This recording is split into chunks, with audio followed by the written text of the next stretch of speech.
This is Washington, D.C., and in the files of the Central Bureau, there is a story so strange in its implications that it defies ordinary classification.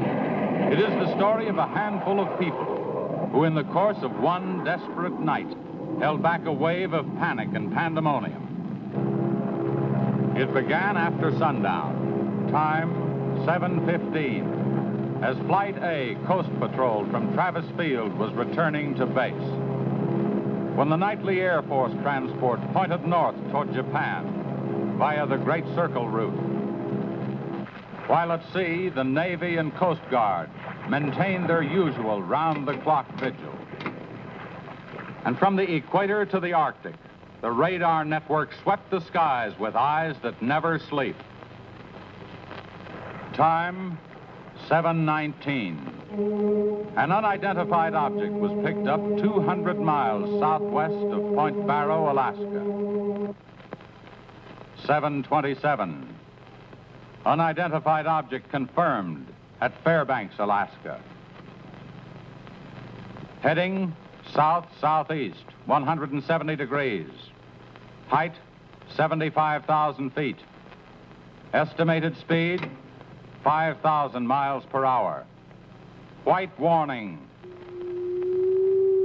7:39. Unidentified object 200 miles due west of Vancouver, British Columbia. Course 170 degrees. Height 60,000 feet. Estimated speed down to 3,600 miles per hour. Yellow warning. 7:54. First interceptor flight airborne. Point of interception, 80 miles due west of San Francisco, California. 7:55. Unidentified object past point of interception. Red warning. 8:11. Morro Bay, California. Height, 50,000 feet. Estimated speed, 2,000 miles per hour. 8:15. Santa Monica, California. Height, 10,000 feet. Speed, 1,200 miles per hour. 8:18. All traces of unidentified object gone. Red warning lifted. By 8:25 at the Los Angeles branch of the Communications Commission, reports of strong interference with radio and television reception began to pour in from the beach area. The monitors went to work immediately. Mobile units were ordered to converge on the vicinity of the disturbance. Pinpoint direction-finding devices began to trace the trouble to its source.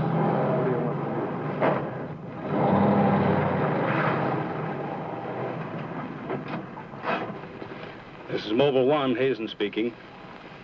We're at Ocean and Beacon Way, interference strength 2, bearing 27 degrees. Over. Mobile 1 from center, roger. Over. Mobile Center from Mobile 7, over. Go ahead, Mobile 7. This is Mobile 7. We're Pacific Center and Beach 4. Interference strength 3, bearing 39 degrees, over. This is Mobile Center, roger. Stand by. Mobile 1 and Mobile 7. From Mobile Center, point of interception estimated 3 miles north of surf. Repeat, 3 miles north of surf. Acknowledge. This is Mobile 7, roger. Mobile 1, roger. Mobile 7, roger, we're going out. Okay, Charlie, let's get moving.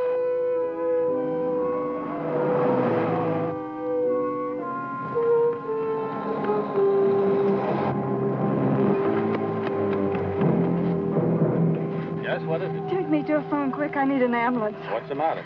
My husband and Pete out there in the picnic grounds just above the beach. They've been hurt. Well, this is a communications car. I'll phone it in from here. I'm Mobile 1 to Central, over. Did you make that out, Charlie? Not a word. I'm Mobile 1 to Central. I can't reach you. Repeat. They must be getting us all right. I'm Mobile 1 to Central. Have an ambulance sent to beach at surf. Emergency. 2 men hurt. Acknowledge. Roger and out. I'm sure they'll be here soon now. Tell us what happened. Oh, this man, he just kept coming at us. It was awful. Who? I don't know. He was wearing a suit like a diver. Hurry, please. They're hurt. Charlie, you better wait here. I'll go down and take a look.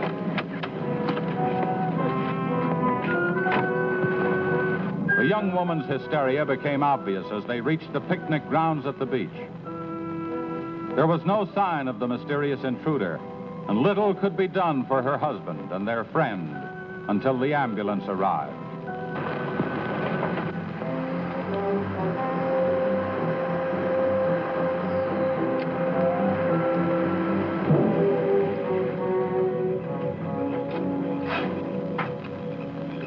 Hi, fellas. How are you doing? We're just taking another reading now. What happened down there? The police took the girl and one of the guys to the station. What about the other one? Well, he's on the way to the morgue. That was her husband. You're right on the button, Charlie. 44.7. Report back to Central if you find anything else. Charlie, grab that portable and check the beach, will you? Got it right here. I'll pick you up right here in about an hour. Where are you going? Police asked me to drop by the station and sign a report. I'll see you later. If you don't, you know where to look for the body.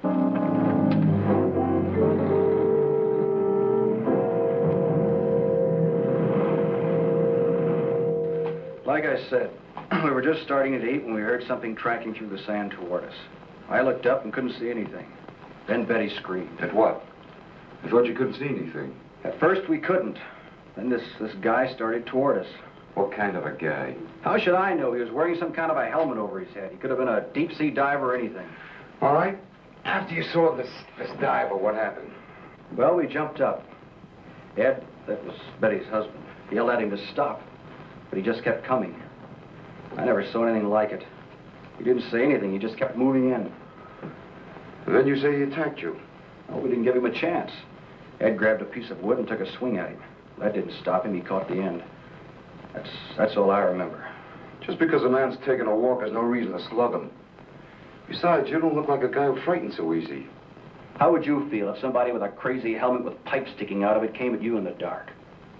And look, I know this sounds crazy, but there wasn't any head in that helmet. No head. No head at all. It's the truth. I think you need some coffee. I don't want anything. It's all the same to you, Lieutenant. I've got to pick up one of my men at the beach. Okay, thanks for coming down, Hazen. Hope I didn't put you out. No trouble. So long. You too.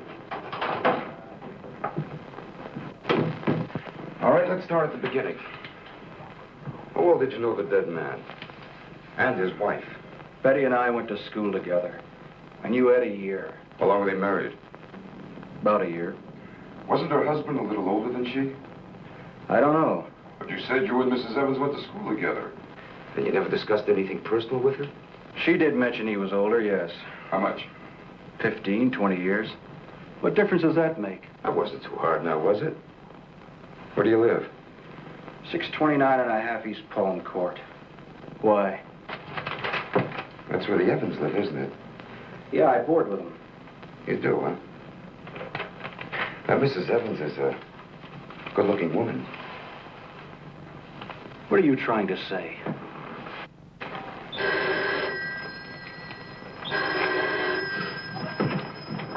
Lieutenant Bowers. Where? Yeah, I got it. I'll leave right away. Keep it on a murder. Near the beach. Keep an eye on this guy until I get back. What are you? You'll stay right where you are. At least until Mrs. Evans feels well enough to talk. What do you want from her? Oh, I just want to see if your story checks with hers. After all, you went to school together, remember?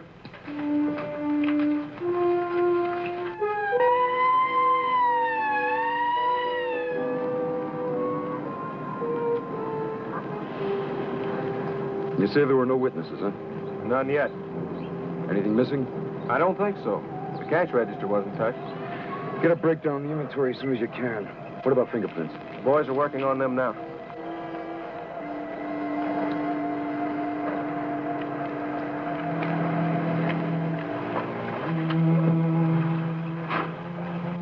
I'm late. What kept you so long? The lieutenant asked me to hang around a while. Well, what's the score? Looks like one of those things. Pretty girl, older husband, young boarder. Kid claims some guy without a head knocked the old man off. You don't say. Anything else? Yeah, he had a diver's outfit with horns. No. He's going to have to do better than that. How are we doing? I took a reading about 10 minutes ago. The radiation is going out with the tide. What about the radio phone? It's working fine again. I just got a call from Central. They said Mobile 7 picked up some new trouble northeast of here. Here we go again. Hop in. So long.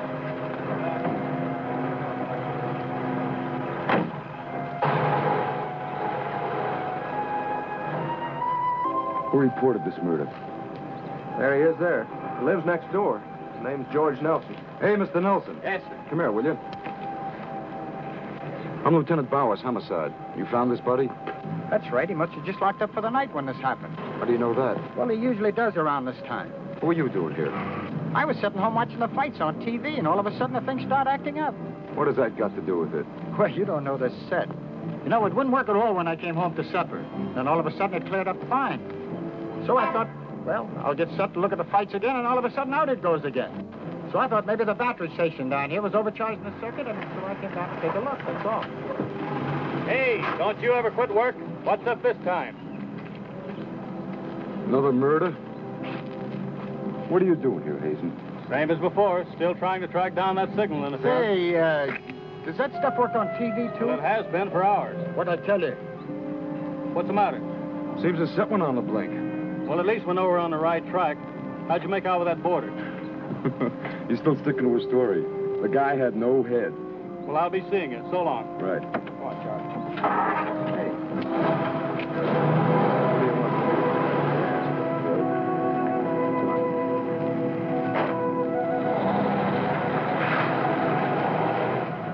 And so the communications team resumed its mission to track the mysterious interference to its source.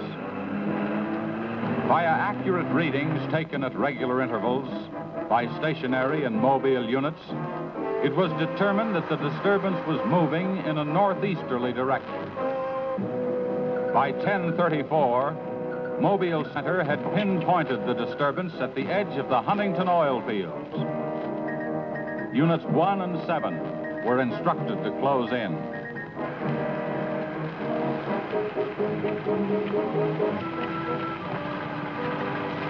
Hey, Charlie, do you see what I see? Yeah, the oil field. Let's hope our trouble's burning up. Well, there's only one way to find out.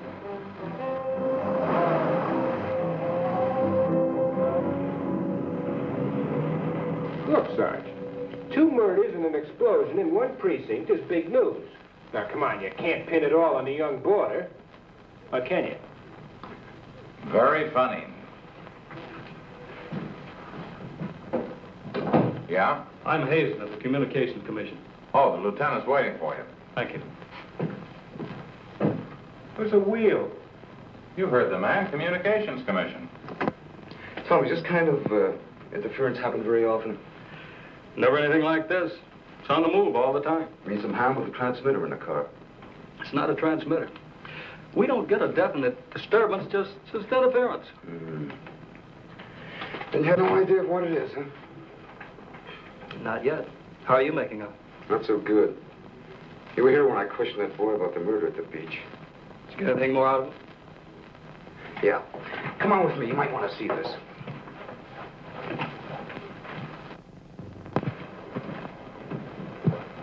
Ah, I see you're just about done. Thanks, you can go now.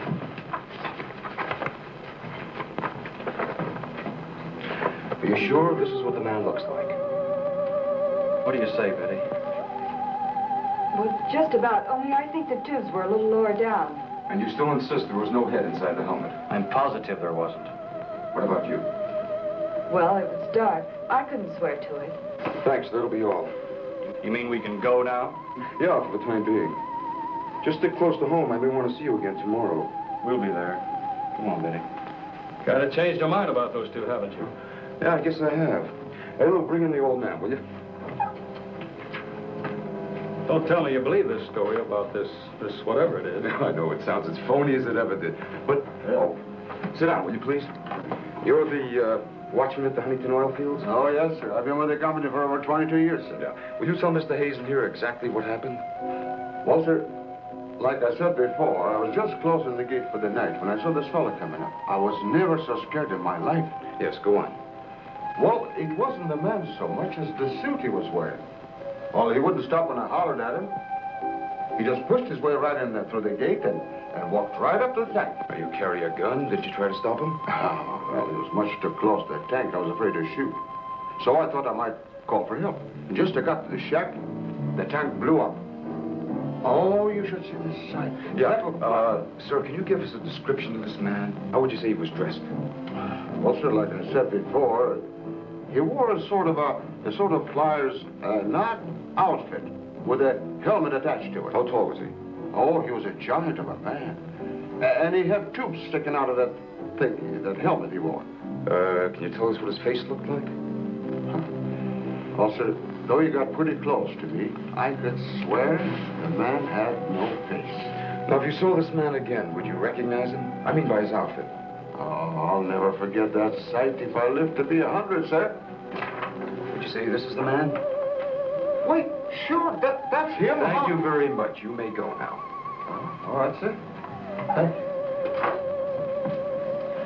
Well, Hazen, what do you say now?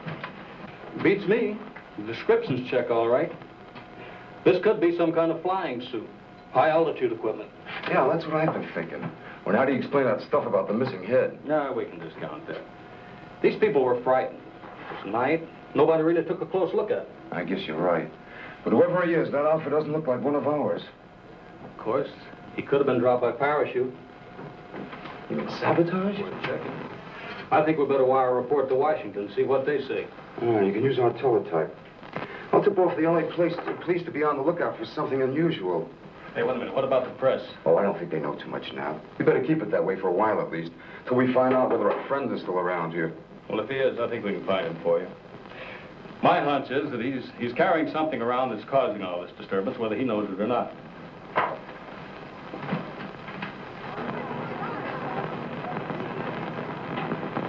Yeah.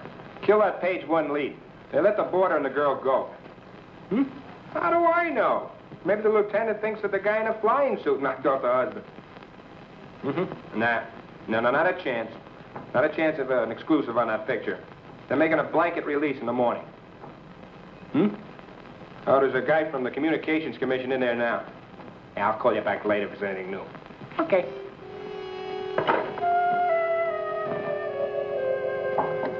Come in. Sorry to interrupt you, Lieutenant. Yeah, what is it, Jim? There's a teletype cam for you. Oh, thanks, Jim. We're waiting for it. That was fast. Well, here's our answer. Looks like they never sleep in Washington. Says to contact a Major Andrews, care of Dr. Wyatt, director of the Griffith Institute. Hey, it's kind of late. Maybe I'll give him a call. While you're at it, I'll go out the car and check in with Central. Okay.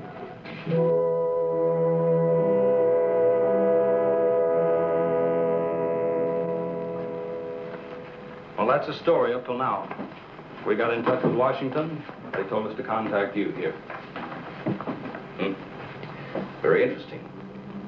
What do you think, Doctor? When I see something like this, I understand why you gentlemen might have thought sabotage was involved. Lieutenant, are you sure there were no traces of this saboteur, this X-man, found after the explosion in the oil field? Fire department went over every inch of the area.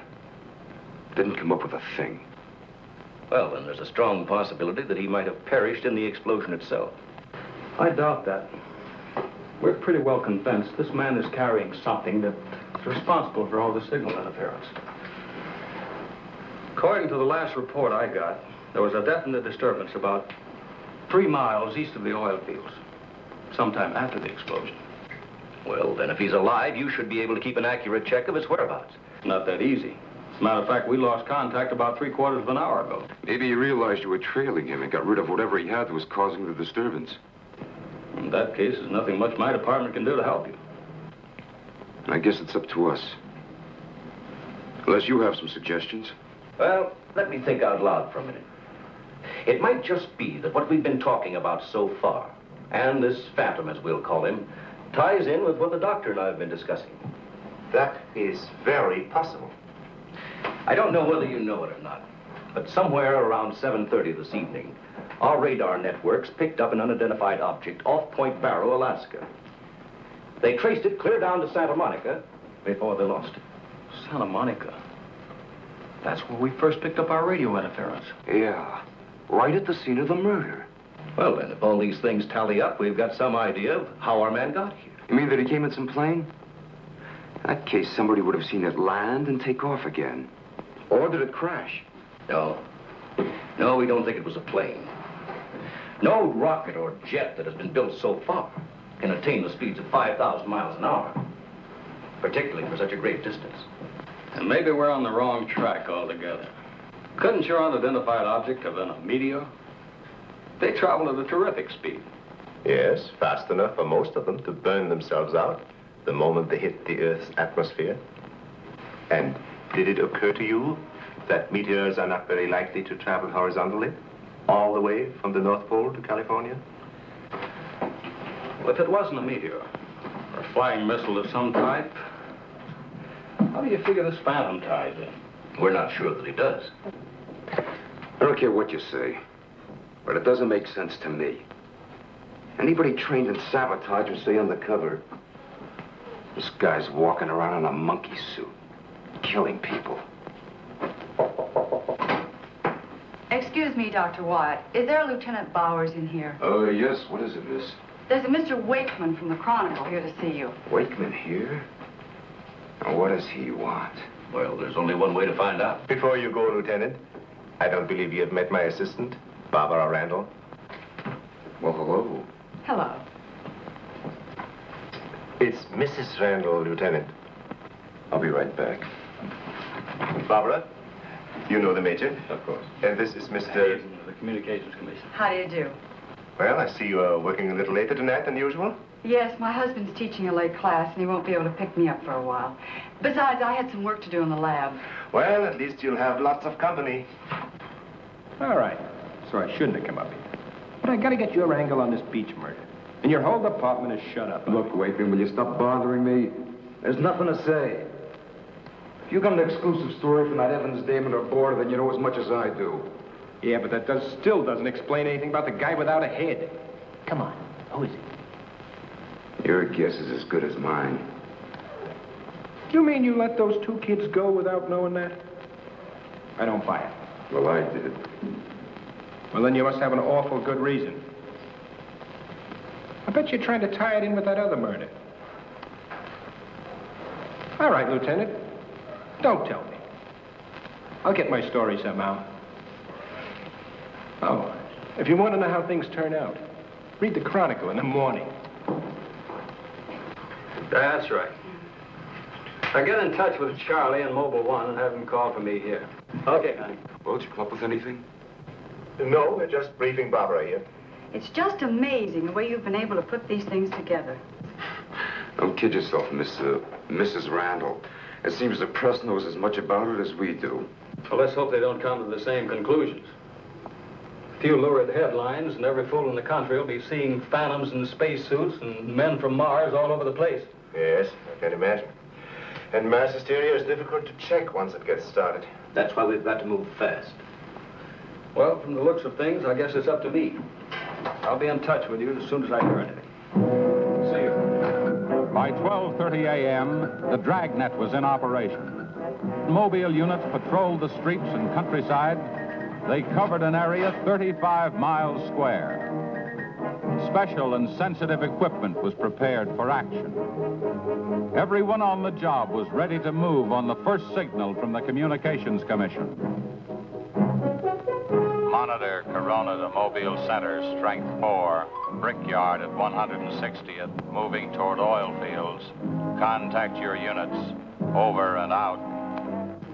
Units 1 and 7 from Mobile Center. Units 1 and 7 from Mobile Center. Strength 4, interference at 160th in the oil field. Moving due east. Close in. Repeating, strength 4, interference at 160th in the oil field. Close in.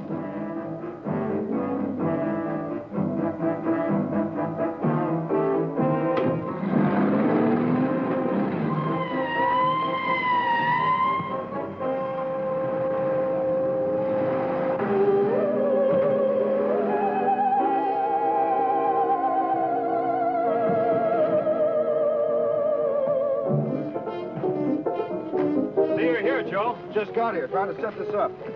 What gives, Hazen? It's in this area, all right. I brought the Geiger counter. Thank you, Doctor. Why don't walk over those oil fields? Well, it doesn't register as far as the oil field. I think we'll do better if we split up, man. Right, Lieutenant. You two go that way. Lieutenant, out here. Vince. Joe, you follow him. Come on, Doctor. And you? Oh, forget it.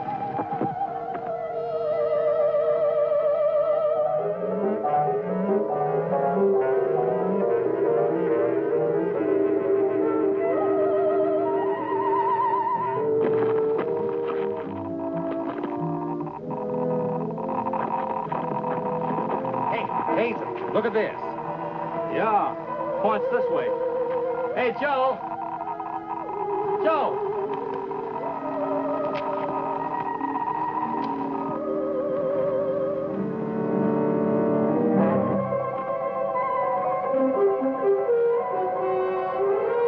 Hazen. Hey, Hazen.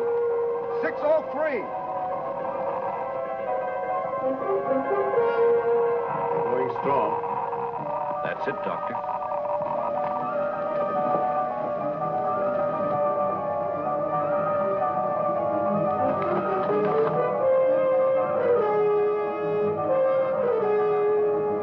It's leading this way. Come on.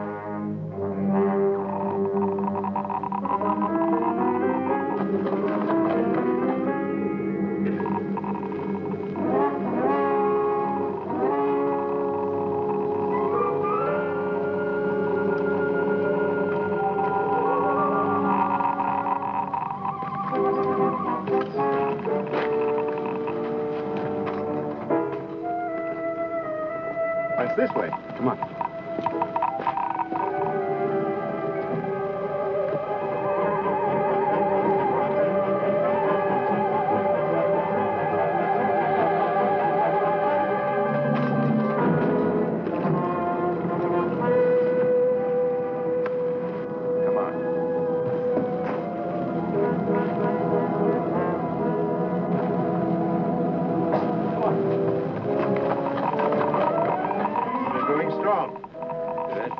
That's right. Checks with me. Sure does. He's here. We saw him. There he goes. Come on.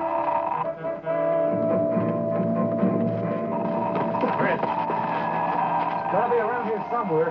Yeah, we gotta get on the roof. Vince, go get a ladder. Look out! Let's cut him off! Come on. Around here.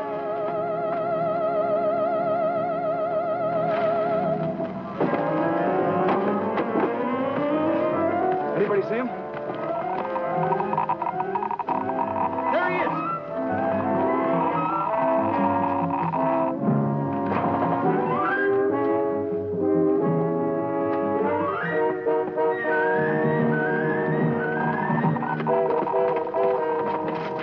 Cut him now. We'll give you 10 seconds to come out of there, starting now. 1, 2, 3, 4, 5, 6, 7, 8, 9, 10. We're going in. A couple of you guys cover the door. Come on.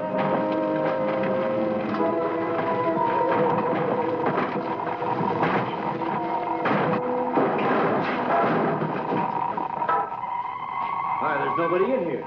Possible. We saw him come in. Maybe he went out of the window. We won't get very far. Don't touch anything till we check for fingerprints. Oh, Doctor, over here. He left his suit and his helmet. Hey, let's spread that thing out so I can get a good shot of it. Keep away, you fool. What's the matter? For your information, that's a Geiger counter, and it says hands off. I think you'd better wait outside. I just have a job to do. So do we. And I'm afraid ours will have to come first. There's no radiation from the helmet. But look at this. So that's what's been causing all the trouble. Charlie, you know where we can pick up a lead-lined box in a hurry? Well, Mobile 7 should have one. They're right outside. I'll take a look. Hurry it up, will you? Unbelievable. Now, we all thought that this phantom might be carrying some device which was causing all the signal interference. But you'll learn that it's due to the very clothes on his body. That's not the only thing that bothers me. Did any of you get a good look at his face? Not me. He's too far away. Well, I did. Unless I'm mistaken, that helmet was empty. Say, where am I going to put this stuff? Oh, put it in Dr. Wyatt's station. Let me take it back to the Institute. Right. Lie down, Z. No, that's all right. You can handle that.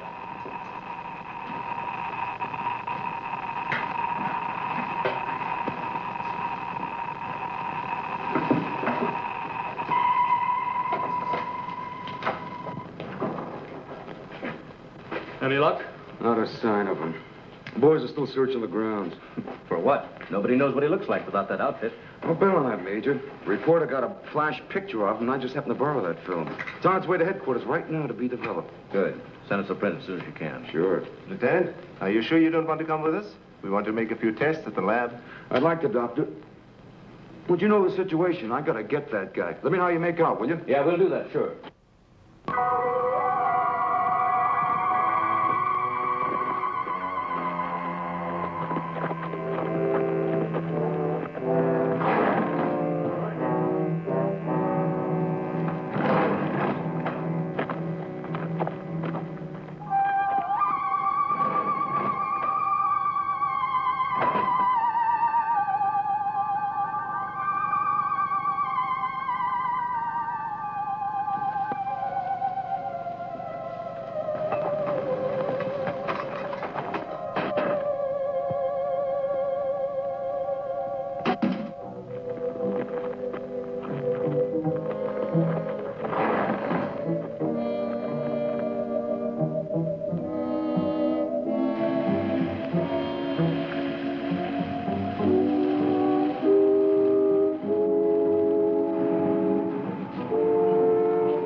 We were just on our way home when we saw you drive in. Good evening, Barbara. Hello, Bill. I see we got here just in time. Anything new?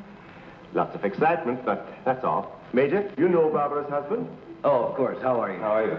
Hey, it's a nice-looking dog you've got there. What's his name? His name? Venus. Say, Bill, I hate to ask this, but something important has come up, and I wonder, can we borrow Barbara for about an hour or so? I suppose so. Of course. Darling, why don't you go and do the shopping? Here's the list. The market's open all evening. I may as well. See you later, darling. I'll take the dog and tie her up. Thank you, Bill. Good night. Good night. I'll give you a hand with it. Oh, thanks, Doc.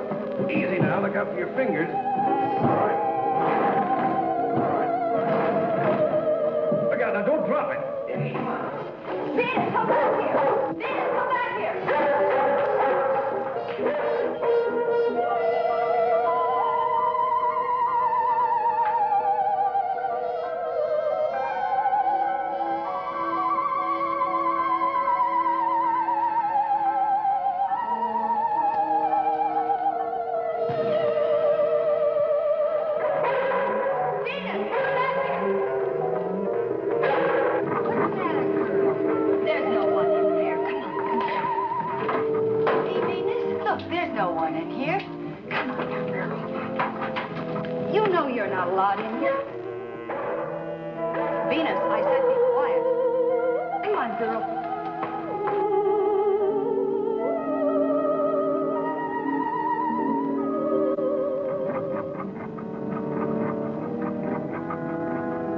Now, you stay right here, Venus, and I don't want to hear one sound of it.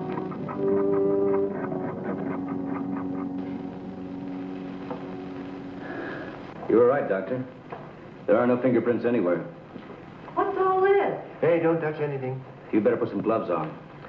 Our friend, Mr. X, left this suit at the oil refinery. You mean you were that close to him and you didn't catch him? I'm afraid so. That's up to the police now. Hand me those shears. I want to cut up this material to work with it.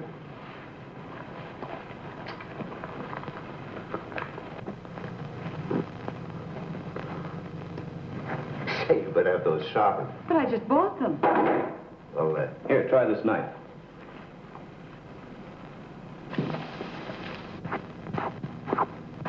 that still won't cut. Let me try.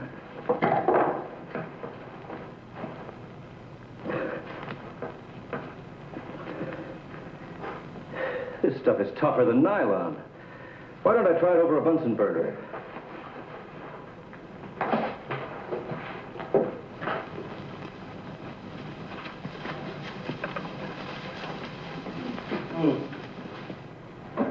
It doesn't burn either. Let's take a look at it under the microscope. Look, it's magnetic. Magnetic?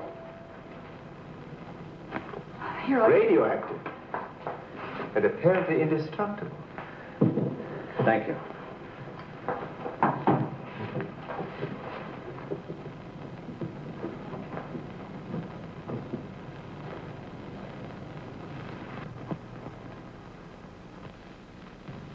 What's the matter?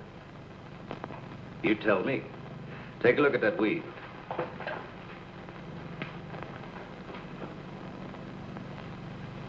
What weed? There is none.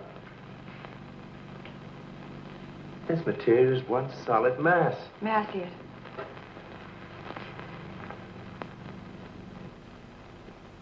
Why, you're right.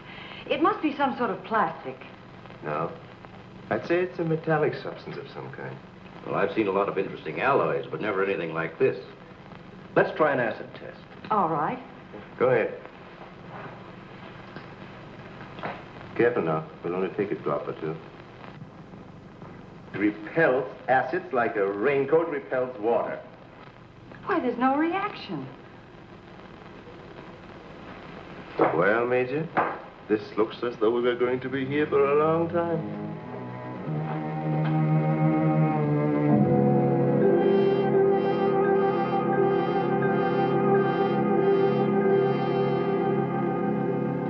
Now we have it.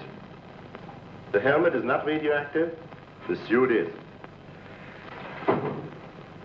There is no doubt.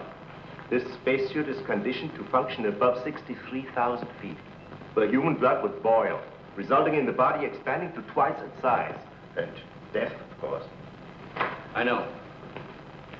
And it must withstand pressure and counterpressure. Also, it must be so supercharged it can function in thin atmosphere.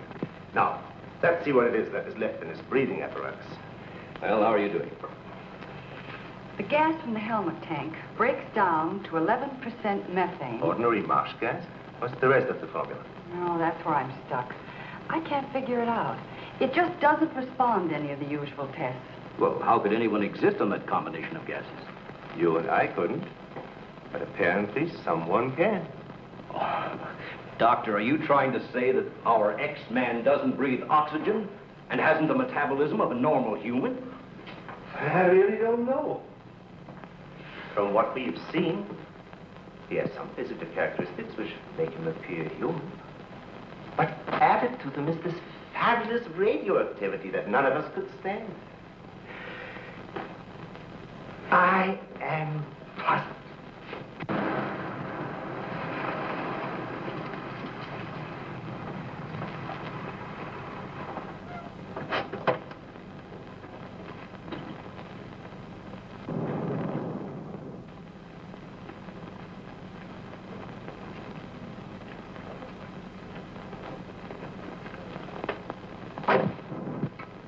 I think the answer lies right here in this helmet. Obviously, he needs it to survive. Otherwise, he wouldn't have risked wearing it where he was sure to be recognized. As it is, he only took it off when he was cornered. Well, if what you say is true, how can he exist without it now? Let me put it this way. It's like a patient in an iron lung. Sometimes one can be removed for hours at a time without any ill effects. Exactly. And I think the same principle applies here. And that means sooner or later, he has to get his breathing apparatus back or die. I don't understand. Well, I've got an idea. If we were to return this whole outfit to where he left it, he might be tempted to come back for it. Dr. Wyatt speaking? Yes, he's here. No, thank you. Hello, Major. Still at it, huh? Mm-hmm. No, we haven't got a thing, no. The picture? Yeah, hold on. He says the picture the reporter took of our man didn't come out. I was afraid of something like that. The radioactivity must have burned the emulsion. Hello. No. No, we didn't find any fingerprints at all in his clothes. Did you find any? Oh, too bad. Hello? Will you wait there, please? We don't know what to make of this either. Have you heard from the communication boys yet? Well, let's hope they turn up with something. Major, excuse me. Hold on a second. Yes? It's Mr. Wakeman of the Chronicle. He insists upon seeing you. He does? Where is he? I told him to wait in the lobby. Good. Hello? And it's our friend from the press is here.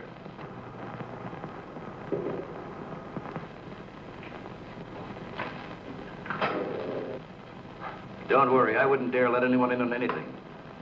At least not till we get something concrete. Right. All right, I'll see you later. Well, I guess I'd better see this newspaper man. Want to come along, Doctor? I think I will.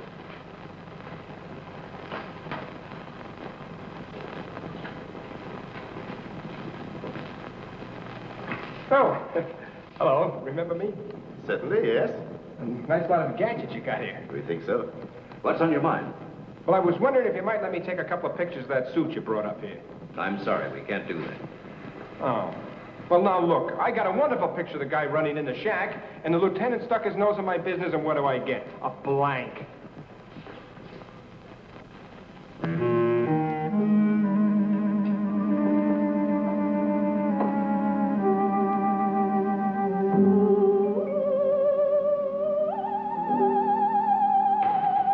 Is that you, Doctor?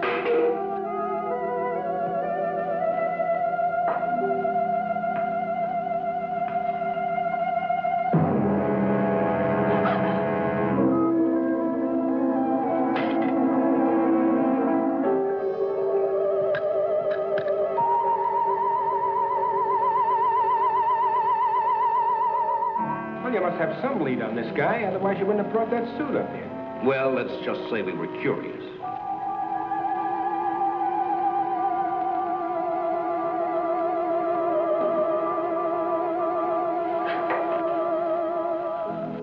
Hello, Bill. Are you back so soon? Isn't Barbara through? I don't know. She's still in the lab. Why don't you go up and see? Thanks, I will.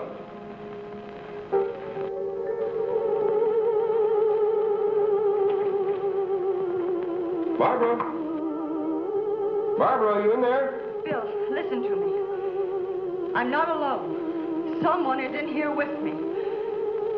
I can't see him. He locked the door and has the key.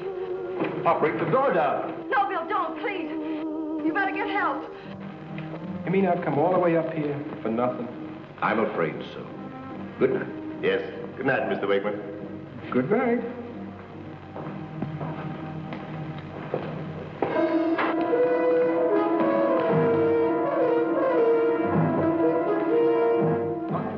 Major, come quick. What's the matter? What's the matter? Where's Barbara? In the lab. The door's locked and there's someone in there with her.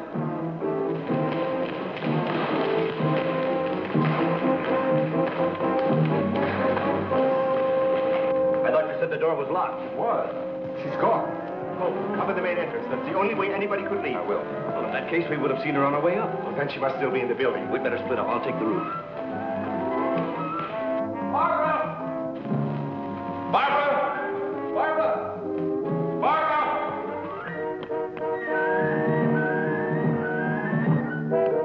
Barbara! Barbara! Where are you? Barbara!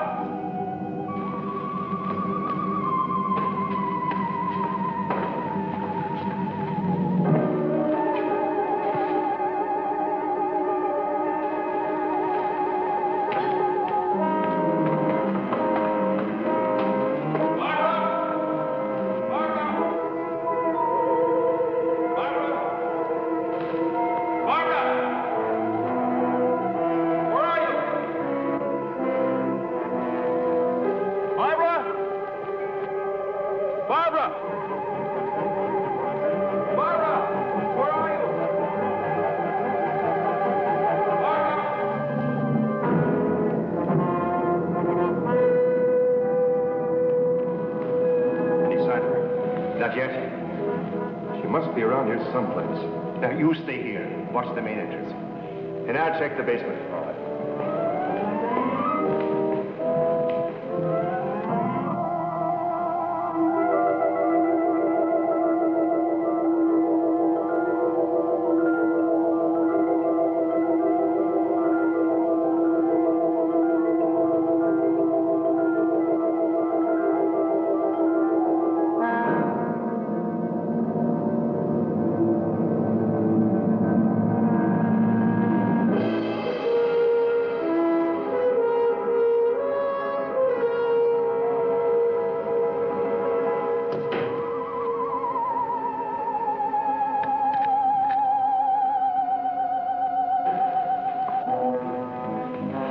not up there. Where's the doctor? He went down to the basement. Here he comes. You didn't find her? No. I'd better call the police. But there's no telling what could happen to her in the meantime. No, take it easy. We're doing the best we can. But she said she was locked in, and she couldn't see who did it. Can you explain that? No, not yet.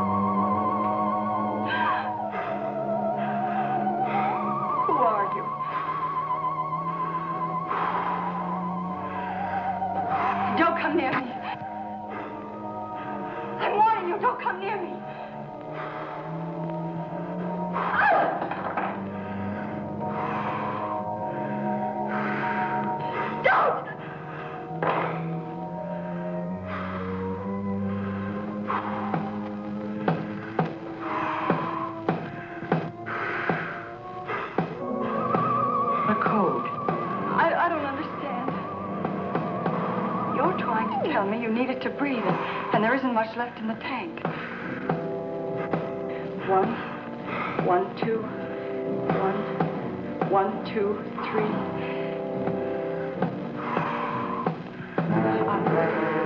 I'll write it down.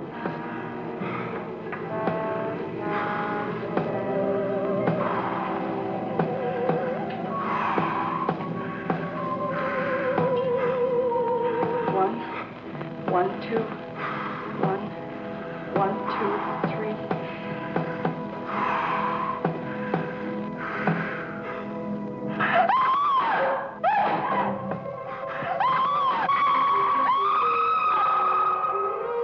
In the lab.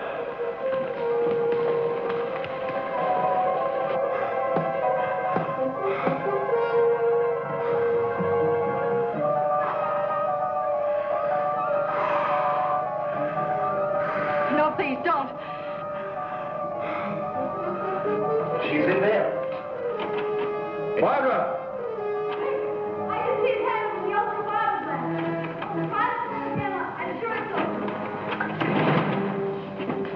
Darling, are you all right? I think so. I'm looking for him. I just saw him, so he must be in here.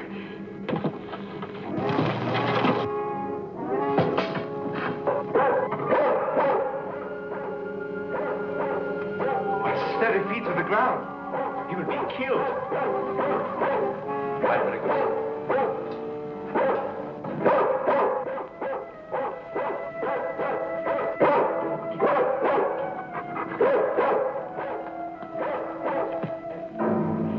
It was frightening. I couldn't see him. I didn't know what to do. Come here. Quick. Disintegrating. This is amazing.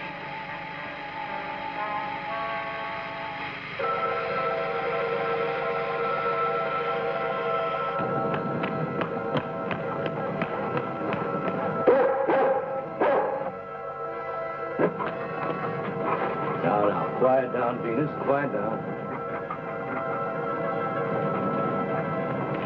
Down.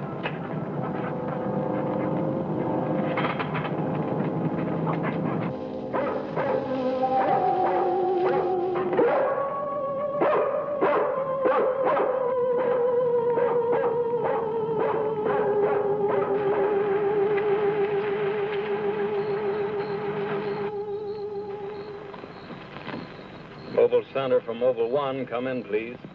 This is Mobile Center. Go ahead. Get hold of Major Andrews or Dr. Wyatt at the Institute. I want to talk to either one of them. I will do. Stand by, Mobile 1. Dr. Wyatt speaking. Oh, yes, Mr. Hazen. Yes, we're still at it. Lots and lots of excitement, but nothing definite yet. Have you anything to say? The trouble seems to be just about gone. We get a flash in the direction of the observatory once in a while, but I figure that's because of the outfit you're testing.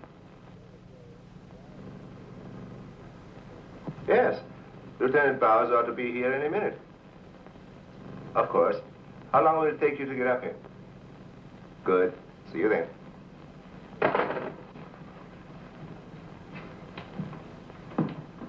Thank you, gentlemen. Put it down here, please. Barbara, putting that cord in over there. Now you're going to see. I have to resort to ultraviolet light in order to show you what little there is left of the spacesuit. As you can see, it has reduced itself to this liquid, and it is in an evaporating stage. The helmet is in the lab and still intact.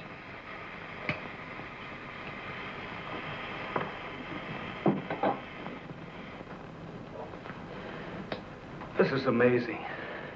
All the radiation in this suit would, well, it'd be fatal to a normal human being wearing it. Of course. And furthermore, our respiratory system could never simulate gases such as we have found in that breathing device. Well, then we have to assume our so-called X-Man carried his own atmosphere with him. Excuse me, but as a matter of curiosity, why do we refer to this thing as a him? I thought it was invisible. Under normal conditions, yes. Yet, Mrs. Randall did see the imprint of a large foot and a masculine hand under ultraviolet light. How do you explain that? I don't know, but the human body is composed of various elements with a carbon base. Like coal? Yes. Now, suppose we maintain the same chemical composition in the body of the X-Man, but substitute silica for carbon. Silica, that's glass. Exactly. Now, it is possible that the body with such a base, if it were subjected to an atmosphere foreign to its origin, might appear invisible to our eyes. Are you trying to say, Doctor, that we're not dealing with a human being? I didn't say that. On the contrary, all the evidence points in the opposite direction. Toward a superhuman with an intelligence far superior to our own. How can you tell? First of all, Mrs. Randall saw that he has a hand with digits like our own fingers and a thumb opposing. That alone is a sign of intelligence. And he comes from a civilization that has developed adequate space transportation to enable him to travel to Earth. We have nothing yet that can reach even another planet in our own solar system. That could account for the unidentified objects picked up by radar a few hours ago. My theory is that the spaceship, or whatever it was that he came in, operated on the principle of magnetic rather than atomic propulsion, and that somewhere in the outer limits met with a condition where the Earth's gravity pulled it down and it fell into the ocean, and that he managed to save his life and reach shore. You really can pick up any type of communications interference, no matter how weak the signal may be. Sure thing. We were on his trail from the minute he left the beach. I never knew you carried such sensitive instruments in your car.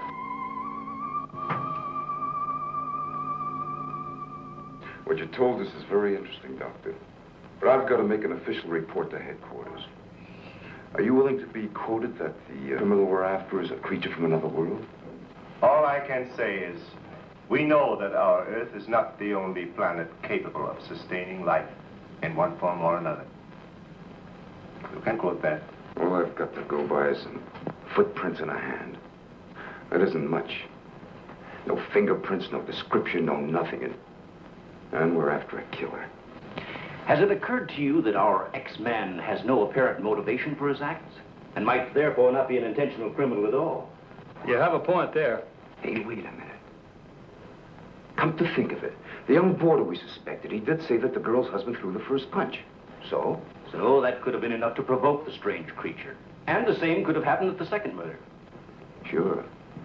But what about the fire in the oil fields? Evidently, our man sensed the presence of some gases, which he thought might be utilized in his breathing apparatus. Yeah, that could account for his presence at the oil refineries, where something went wrong, causing the explosion. Too bad he got wise to us and took off his uniform, or we'd have been able to catch up with him by now.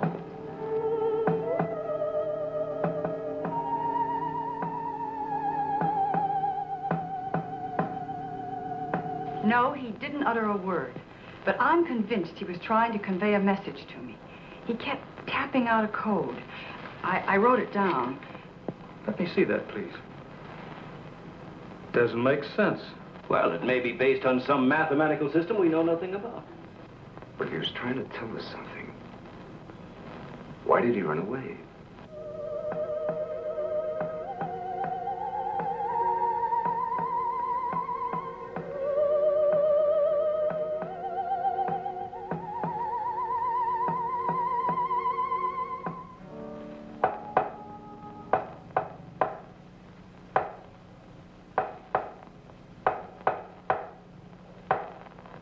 What do you think of that? Hell, Hazen must be crazy sending out stuff like that. I guess so. Why don't you try and get a hold of him? Yeah. Mobile 1 from Mobile Center. Come in, please. Mobile 1 from Mobile Center. Come in, please. Mobile 1 from Mobile Center. Come in, please. Hey, that's Central calling.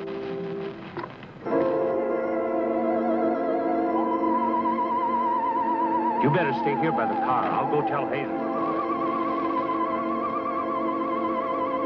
Yes, Colonel Powell. Of course, I'll mail you a complete report first thing in the morning. Yes, sir, thank you. Oh, and I'm awfully sorry to disturb you so late at night. Right, good night, sir. He's around here, this invisible guy. He was in the car. How do you know? I was talking to Randall outside when I heard Central calling. Before I could get over to answer, I saw the door open and shut by itself. He's desperate. For all we know, he could be trying to send a distress signal to his home base, wherever that is. Well, let's hope he doesn't get through. We've got enough problems with just one of those guys. Well, at least we know he's surrounded the vicinity, and it's obvious what keeps him around. Of course. He's got to come back for what little gas there is left in his helmet. And when he does... Oh, please, the most important thing is to take him alive.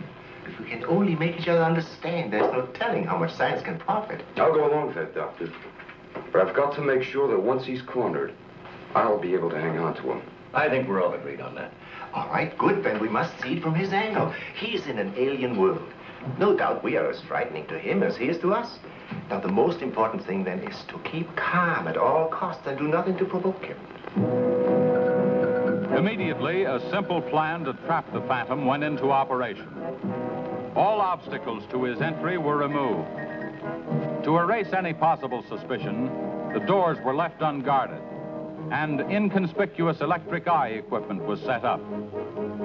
All this was connected to a makeshift control board, which would immediately signal the exact location of the trespasser. Now, there was nothing to do but wait. The one road leading to the Institute was blocked off to make certain no outsider would upset the plans or interfere in any way. What's the big idea? Sorry, nobody's allowed through here. Who says so? Lieutenant Bauer's orders. Oh, is he up there? He might be. Well, you get word to him that Joe Wakeman of the Chronicle is here. Sorry, bud, I can't leave. Oh, what about them over there? Hey, you over there. Me? Yeah. Aren't you the guy from the communications outfit? Didn't I see you down at the oil fields a couple hours ago? What of it? You got anything to do with this? Well, you'll have to ask Lieutenant Bowers about that. How can I if he won't see me? That's a good question.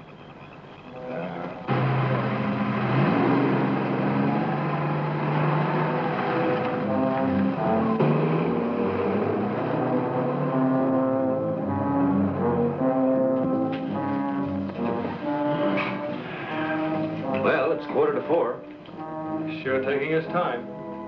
Time is cheap. Yeah, well, how long can you sit on the edge of your chair like this? All year if we have to. I only hope this mechanism works. It will, unless he flies in between the wires. I wouldn't take any bets that he can't. Well, if everything else fails, we still have Venus here to help us. You know, I'm certain she sensed his presence before. That's why she carried on so.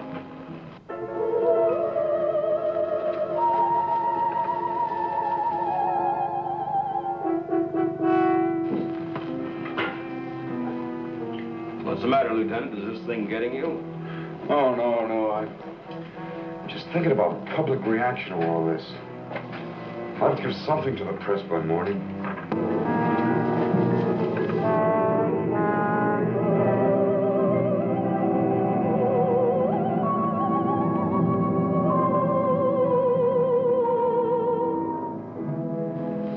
You know, ever since I was a kid, I wanted to be a pilot. And then after I got my wings and had 75 missions, I thought I'd seen everything. Now, after all this, I know I haven't seen anything. He's here. The back entrance. Let's head him off. Remember, now, take it easy. Don't crash.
Trying to do? Well, it's the reporter. Yeah, it sure is. What's going on around here? You guys crazy?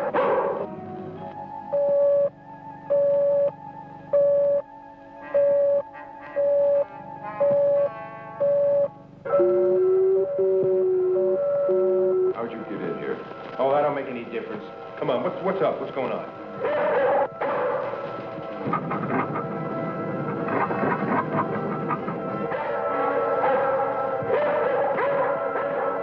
Lieutenant, you better tell him.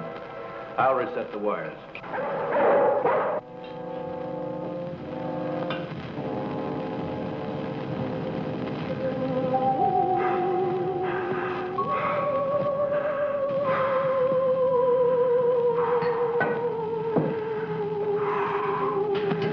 Don't be afraid. We want you to live. Don't you understand? Can't you speak? Can't you say something? Anything in any language?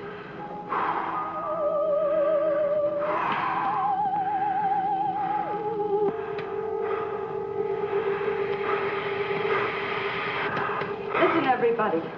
He's in the lab with me now. He's in the lab with me now. Venus, be quiet. The door is unlocked. Hurry. He's having trouble breathing. I don't think he can last much longer. And please, don't let Venus get at him.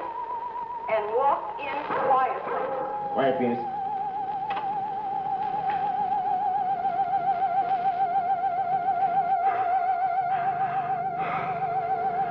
It's unbelievable.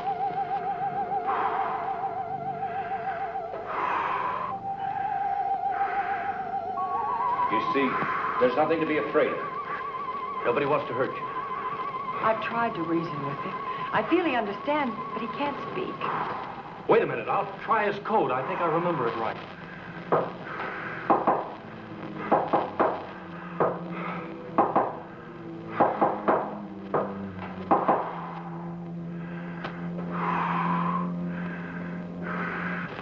Better plug in the ultraviolet light.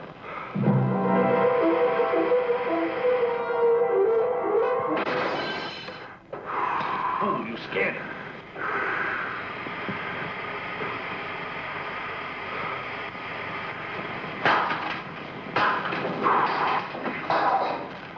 Look, there goes Venus.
Take this. I'm going after you.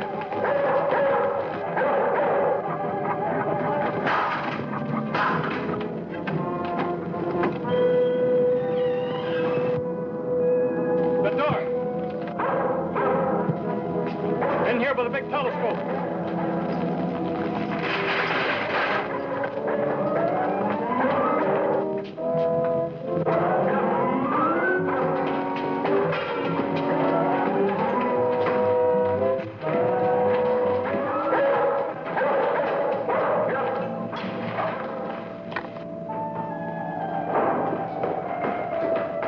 Close the dome. The switch is over there.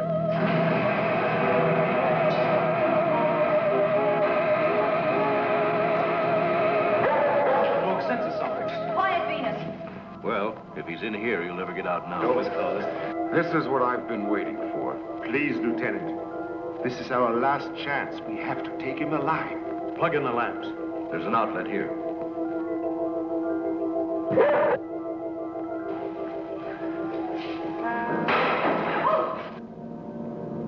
He must be up there.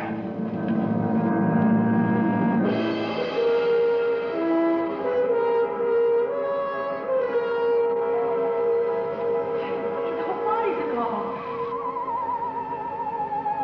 If I hadn't seen this with my own eyes. What do we do now? Stand back.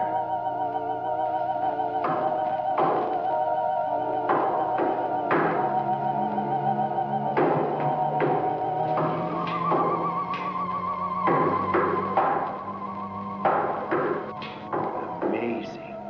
This code again. Look. He's trying to speak, but no sound is coming out of his mouth. Look at Venus. She acts as though she hears him. Yes. Dog can hear sounds that we can. His voice must be beyond the range of the human ear. Maybe he's screaming. He's suffocating. The glow, it's almost gone.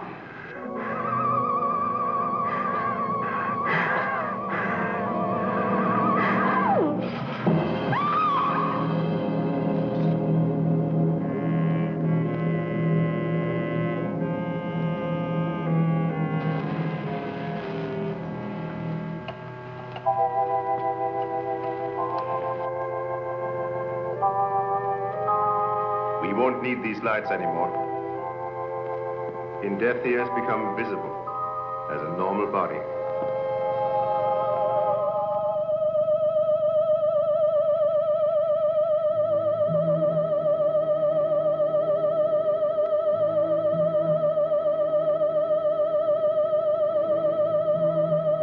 Look.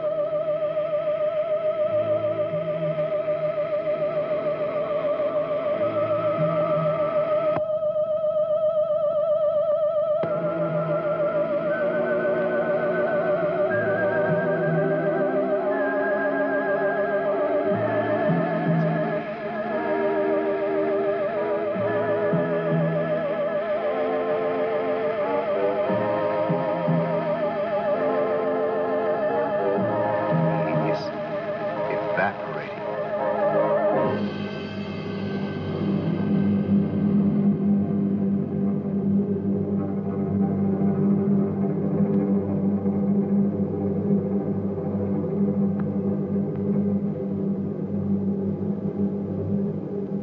So he came here, wherever from, and right before our eyes, his body went through the final phases of life.